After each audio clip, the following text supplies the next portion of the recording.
வந்த டெம்போலியா என்ன சைல் அடிச்சுடா அது இல்லடா காலையில் காய்ச்சென்று மாலை வீழ்த்துறோமோ இந்த மண்ணி எல்லாம் விடிய முப்பொழுதும் பொண்ணு ஆக குடிக்க மாபெரும் வீழ்த்திரு விவசாய பெருங்குடி மக்களே. ஓய் இப்பதான் ஹோட்டலுக்குள்ள சோறு தின்னீங்க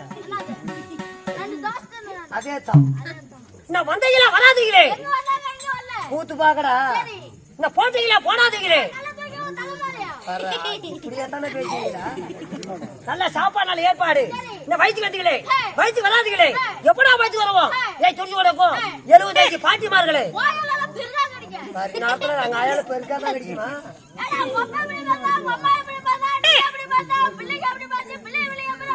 என்னடா மிஞ்சி மியங்கிற ஒண்ணுமே புரியல வெளியே வாடா வெளியே வா என்னடே